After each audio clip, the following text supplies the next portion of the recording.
Hello everyone. तो चलिए आज का क्लास स्टार्ट करते हैं। आज का क्लास आपका फिक्स्ड प्रीपोजिशंस का पार्ट 7 और ये डायरेक्टली आपका लिया गया है एसपी बख्शी बुक से। और ये यूज़ कहाँ होते हैं फिक्स्ड प्रीपोजिशन का टॉपिक? तो क्लोज टेस्ट में, कॉम्प्रिहेंशन में और फिल इन द ब्लैंक्स में। PQRS वाला जो टॉपिक होता है आपका उसमें भी काफ़ी यूज़फुल होता है ऑप्शन को एलिमिनेट करने में। और अगर आपको इसका PDF चाहिए या क्विजेस करवाने हों तो आप जाएंगे त्रिगीतम पे। वहाँ काफ़ी लोग हैं जो 4 बजे मॉर्निंग में उठकर पढ़ाई करते हैं। मैं उन लोगों को पर्सनली गाइड करता हूँ, टास्क देता हूँ, उसका टेस्ट लेता हूँ और सारे टेस्ट के जो MCQ क्वेश्चन होते हैं उसके ऑप्शन सहित सब के सब टास्क सही होते हैं। और वीकली मैं टेस्ट करवाता हूँ और बहुत ज़्यादा मैं आप लोगों के लिए मेहनत करता हूँ। और अगर आप लोग मुझे सपोर्ट करना चाहते हैं आप तो डिस्क्रिप्शन में जाना, इस वीडियो के डिस्क्रिप्शन में, और वहाँ पर जो भी आप देखेंगे अगर सपोर्ट करने लायक हो तो ज़रूर करना। और ये क्या है आपका फर्स्ट नंबर, देखो फर्स्ट नंबर है बेनिफिट फ्रॉम और दूसरा है बेनिफिट, नहीं ये है बेनिफिट बाय और दूसरा है बेनिफिट फ्रॉम। तो इन दोनों में फ़र्क क्या है? तो पहले में दिया हुआ है कि पहला नंबर जो है वो बेनिफिट बाय वो है आपका वर्ब और दूसरा जो है वो है नाउन बेनिफिट फ्रॉम। तो इसका क्या अर्थ है अब ज़रा देखो। बेनिफिट बाय का मतलब होता है लाभ उठाना और बेनिफिट फ्रॉम का मतलब है सिर्फ लाभ, मतलब सिर्फ लाभ है। इसका मतलब अगर हिंदी में समझें तो नाउन के टर्म में सिर्फ लाभ और पहला का मतलब है लाभ उठाना। अब फर्स्ट नंबर क्या कह रहा है आपका, देखो ये है you should benefit by the experience of others. ये क्या कह रहा है कि आपको बेनिफिट बाय करना चाहिए, मतलब आपको लाभ उठाना चाहिए। किससे?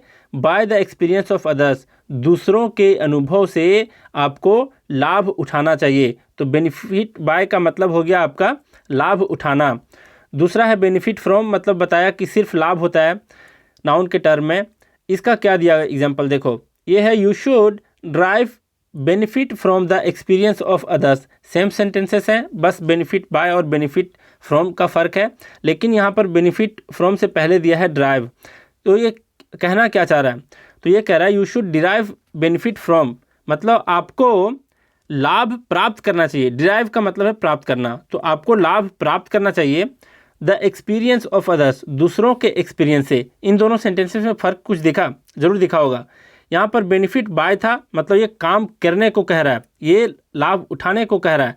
लेकिन बेनिफिट फ्रॉम के पहले एक वर्ब दिया है, मतलब ये है आपका नाउन और ये है आपका वर्ब डिराइव। डिराइव का मतलब प्राप्त करना, तो आपको लाभ प्राप्त करना चाहिए दूसरों के एक्सपीरियंस से। अब ज़रा देखो थर्ड नंबर क्या है। थर्ड नंबर ये है आपका कंपनसेट फॉर। कंपनसेट फॉर का क्या अर्थ होता है? तो इसका मतलब गिव समथिंग टू मेकअप। अर्थ इसका ये है कि क्षतिपूर्ति करना या फिर भरपाई करना। किसी को आप अगर क्षति पहुंचा दिए हो तो उसकी भरपाई करो, तो वो कहलाता है क्षतिपूर्ति करना। अब इसका एग्जांपल दिया है he compensated me for the damage to my scooter. अब यहाँ दो चीज़ें याद रखना। पहला तो कंपनसेट के बाद आपका 4 आया है और यहाँ डैमेज के बाद आपका 2 आया है, तो दोनों को एक साथ याद रखना। यहाँ कह रहा है कि ही कंपनसेटेड मी, मतलब उसने क्षतिपूर्ति किया मेरी me for the damage to my scooter, जो वो मेरे स्कूटर को डैमेज पहुँचा रखा था उसके लिए क्या किया? तो कंपनसेट किया। कंपनसेट फॉर, ये दोनों हैं। तो कंपनसेट फॉर का मतलब क्षतिपूर्ति किया। नेक्स्ट है आपका fourth number cure of. Cure of का मतलब है अ डिजीज़। तो क्योर ऑफ और क्योर फॉर दोनों का मतलब एक तरह से इलाज करना, लेकिन यहाँ पर ऑफ अगर आ जाता है तो ये कह रहा है आपका कि एक बीमारी से रिलेटेड। मतलब इसका अर्थ क्या हुआ? तो फोर्थ नंबर का अर्थ है आपका क्योर ऑफ का कि बीमारी से निजात पाना। लेकिन क्योर फॉर आ गया, अगर क्योर के बाद फॉर आ जाता है तो इसका मतलब सिर्फ है ट्रीटमेंट, मतलब इलाज। तो समझो यहाँ पर क्योर ऑफ कैसे यूज होता है। यहाँ दिया he is cured of illness, उसने बीमारी से निजात पाया। तो क्योर्ड ऑफ का क्या मतलब आ गया? बीमारी से निजात पाना। आफ्टर लॉन्ग ट्रीटमेंट, मतलब बहुत दिनों के बाद, जो बहुत दिनों के इलाज के बाद क्या हुआ? बीमारी से निजात पाया। तो क्योर ऑफ का अर्थ हो गया यहाँ पर बीमारी से निजात पाना। सेकेंड नंबर आपका fifth number, there is no cure for AIDS 8। अब एड्स का फुल फॉर्म क्या होता है जानते हो आप लोग? एक बीमारी है, बहुत लाइलाज बीमारी, इसको बोलते हैं एक्वायर्ड इम्यूनो डेफिशिएंसी सिंड्रोम। अब जरा देखो ये क्या कह रहा है कि there is no cure for, मतलब एड्स का अभी तक कोई इलाज नहीं है। There is no cure for, तो क्योर फॉर का यहाँ पर क्या अर्थ हो गया? इलाज। मतलब एड्स का अभी तो कोई इलाज नहीं है, तो क्योर ऑफ का मतलब था आपका कि बीमारी से निजात पाना, और क्योर फॉर का मतलब है सिर्फ इलाज। मतलब क्योर ऑफ को एक तरह से वर्ब के सेंस में ले सकते हैं, और फिफ्थ नंबर को हम नाउन की तरह ले सकते हैं, जिसको बोलते हैं ट्रीटमेंट, इलाज। नेक्स्ट क्या आपका सिक्स्थ नंबर, ये है compete with। compete with का मतलब, ये वर्ड देखो, इसी वर्ड से कंपटीशन बना होता है। तो compete with का मतलब क्या है? तो ये कह रहा है कि किसी पर्सन से आप अगर compete कर रहे होते हैं, मुकाबला कर रहे होते हैं, तो आप यूज़ करेंगे compete with। अब ज़रा देखो ये क्या है, compete with का क्या अर्थ है? तो इसका अर्थ है किसी व्यक्ति से मुकाबला करना, या फिर किसी व्यक्ति से प्रतिस्पर्धा करना। तो compete का मतलब प्रतिस्पर्धा भी होता है, और फिर मुकाबला करना भी होता है। यहाँ पर दिया एग्जाम्पल में, he will compete with me, मतलब वो मुझसे मुकाबला करेगा। For the first position in the class, मतलब फर्स्ट पोजिशन, क्लास नहीं, कॉलेज, मतलब कॉलेज में फर्स्ट पोजिशन को पाने के लिए वो क्या करेगा? He will compete with me, मतलब मेरे से मुकाबला करेगा। तो compete with एक पर्सन के सेंस में आता है, जब आप किसी पर्सन से compete कर रहे होते हैं, मुकाबला कर रहे होते हैं। तो नेक्स्ट सेवेंथ नंबर आपका compete for। compete यहाँ पर with था, यहाँ पर for है, तो compete for का मतलब है किसी ट्रॉफी इत्यादि के लिए, जैसे ट्रॉफी हो गया, अवार्ड हो गया, किसी प्राइज़ को लेकर के अगर आप मुकाबला करते हैं तो वहाँ पर यूज होता है compete for, मतलब किसी ट्रॉफी के लिए। अब यहाँ है our team will not compete for Roman trophy, मतलब रोमन ट्रॉफी के लिए हमारी टीम जो है वो compete नहीं करेगी।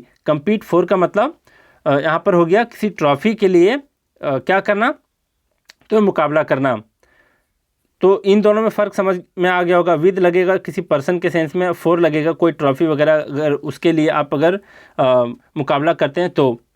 नेक्स्ट क्या है आपका एट्थ नंबर, ये है कन्फॉर्मिटी विद। कन्फॉर्मिटी विद का क्या मतलब है? अब ज़रा देखो, यह है कन्फॉर्मिटी विद, इसका मतलब है कि अनुरूपता जिसको बोलते हैं, उसके समान जिसको बोलते हैं। तो कन्फॉर्मिटी का सिर्फ मीनिंग बताएं तो क्या होगा? अनुरूपता, मतलब किसी के समान। और कन्फॉर्मिटी विद के का अगर टोटल मीनिंग देखें तो इसका मतलब है किसी के ओपिनियन और फिर किसी के व्यूज से हिसाब से उसके काम करना। तो यहाँ पर देखो क्या कह रहा है, व्यूज और ओपिनियन मतलब दृष्टिकोण और आपका विचार के अनुरूप, ऐसे बोल सकते हैं। यहाँ क्या दिया, आई एक्टेड इन कन्फॉर्मिटी विद, मतलब मैंने काम किया किसके अनुरूप? कन्फॉर्मिटी विद का मतलब के अनुरूप। The opinion of the majority, जो बहुत सारे लोगों ने कहा उनके ओपिनियन के हिसाब से, उनके अनुरूप हमने क्या किया? काम किया। तो यहाँ पर कन्फॉर्मिटी विद का अर्थ है कि किसी के व्यूज या ओपिनियन के अनुरूप काम करना। नाइन्थ नंबर है कन्फॉर्मिटी टू। यहाँ पर विद था, यहाँ पर टू है, तो कन्फॉर्मिटी टू का मतलब होता है कि किसी रूल्स या फिर इसका सिंपल मीनिंग समझो, किसी रूल या नियम के अनुसार। कन्फॉर्मिटी टू का मतलब है किसी रूल या नियम के अनुसार, और पहला जो कन्फॉर्मिटी के साथ विद आया था उसके मतलब है किसी के दृष्टिकोण, व्यूज या ओपिनियन के अनुसार। दोनों का मतलब है के अनुसार, जिसको अनुरूप भी बोलते हैं। लेकिन अगर विद है तो वहाँ पर है किसी के व्यूज या ओपिनियन के हिसाब से, और कन्फॉर्मिटी के साथ अगर टू है तो किसी रूल या नियम के अनुसार। बात समझ गए?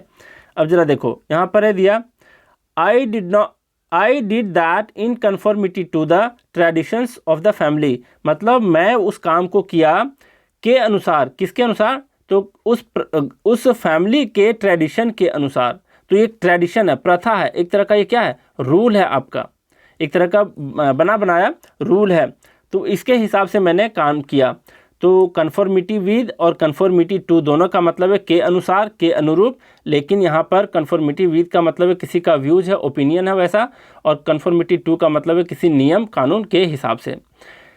10th नंबर है क्लिंग टू। क्लिंग टू का क्या अर्थ होता है? तो इसका मतलब है टू होल्ड टाइट, मतलब किसी से लिपटा रहना, किसी से चिपका रहना कहलाता है क्लिंग टू। और क्लिंग के साथ आपका टू आया है, इस बात का ख्याल रखना।